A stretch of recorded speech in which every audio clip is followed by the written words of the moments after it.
Perezida wa Uganda Yoweri Kaguta Museveni yahishuye ko ubwo interahamwe n'ingabo za leta ya Habyarimana Juvenal zahungiraga muri Zaire, ubu akaba ari Repubulika Iharanira Demokarasi ya Kongo, nyuma yo gutsindwa n'ingabo zahoze ari iza RPA, yihamagariye Mobutu Sese Seko wayoboraga icyo gihugu, amusaba kutazakira zifite intwaro no kwirinda kuzituza hafi y'u Rwanda, undi nawe ngo amwima amatwi. Iyi ngingo ijyanye n'amateka y'u Rwanda Perezida Museveni yayigarutseho muri iki cyumweru mu kiganiro yagiranaga n'abayobozi batandukanye, abasobanurira iby'amateka yo mu karere k'ibiyaga bigari n'imvano y'amakimbirane n'ibibazo by'umutekano muke mu byagiye bihagaragara. Perezida Museveni yagaragaje ko kuba uyu munsi Repubulika Iharanira Demokarasi ya Kongo yugarijwe n'ikibazo cy'umutekano muke ari ibintu bifite imizi mu mateka maremare y'iki gihugu. Yavuze ko ibibazo by'umutekano muke n'ubutegetsi budahamye byatangiye kugaragara nyuma y'iyicwa rya Patrice Lumumba wabaye minisitiri w'intebe w'iki gihugu, aho ahera yemeza ko abo mu burengerazuba bw'isi aribo ntandaro y'akangaratete iki gihugu kirimo no muri iyi minsi.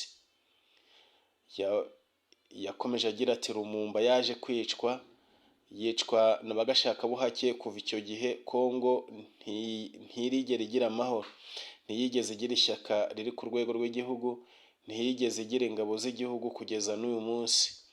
Ibibazo byose bifite imizi muri kiriya gikorwa cy'abagashakabuhake cyo guhirika ubuyobozi bwashyizweho n'abaturage.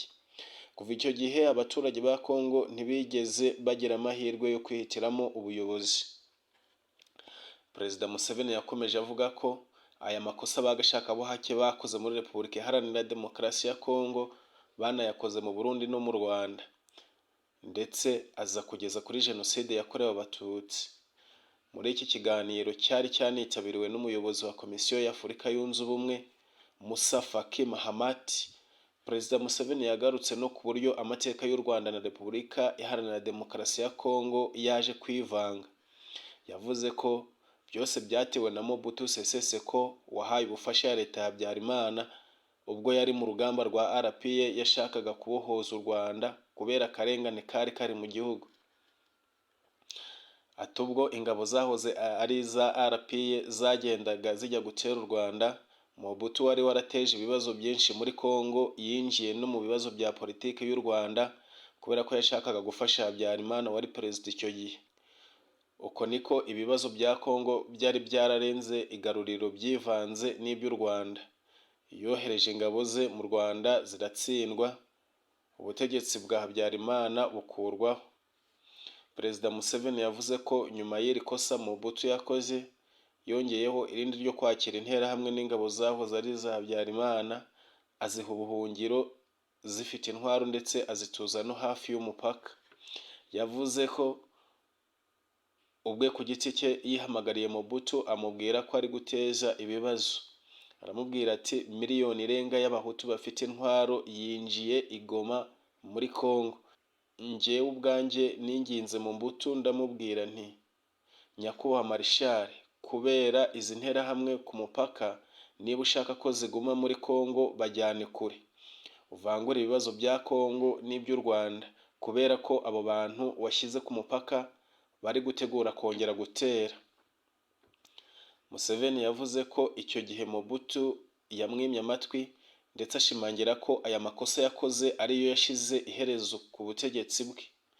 Muri Nyakanga 1994 ubwo ingabo za FPR Inkotanyi zari zikimara guhagarika Jenoside yakorewe Abatutsi, igihiriri cy'impunzi zirenga miliyoni 2 zavuye mu Rwanda zigana mu yahoze ari Zaire, zinjira Goma ndetse na Bukavu. Muri uku kwakira izi mpunzi, abo muri iyi mijyi iherereye mu burasirazuba bwa Kongo y'iki gihe ntabwo bari bazi ishyano bari bikururiye, kuko haje gukurikiraho akaga. Macinya yica benshi, kwica Abatutsi bikomereza Zaire n'andi marorerwa atavugwa. Mu rwego rwo gukemura iki kibazo cy'impunzi z'u Rwanda zari zikomeje gupfa urusorongo no guhagarika ibitero by'abacengezi abasize bakoze Jenoside bari bamaze igihe bagaba ku Rwanda, guverinoma y'u Rwanda yohereje ingabo muri Zaire ngo zisenye inkambi ndetse zinacyure ingeri nyinshi z'abanyarwanda bari barahunze, aho bamwe basaga nk'abafashwe bugwate na Exfar n'interahamwe bari barangajwe imbere na leta y'abatabazi yari isigaye ikorera mu buhungiro. Mu mwaka w'1996 rero wagiye kurangira mu Rwanda hamaze gutahuka impunzi zirenga 1,000,000 ndetse n'ibihumbi 200 zirimo n'izavuye muri Tanzania. Gusa muri iki gihe hari hakibarizwa izindi zisaga ibihumbi 200 zari zigifashwe bugwate, ndetse mu 1997 nabo baje kubohozwa n'ingabo z'u Rwanda basubizwa mu gihugu. Perezida wa Uganda Yoweri Kaguta Museveni yahishuye ko ubwo interahamwe n'ingabo za leta ya Habyarimana Juvenal zahungiraga muri Zaire, ubu akaba ari Repubulika Iharanira Demokarasi ya Kongo, nyuma yo gutsindwa n'ingabo zahoze ari iza RPA, yihamagariye Mobutu Sese Seko wayoboraga icyo gihugu, amusaba kutazakira zifite intwaro no kwirinda kuzituza hafi y'u Rwanda, undi nawe ngo amwima amatwi.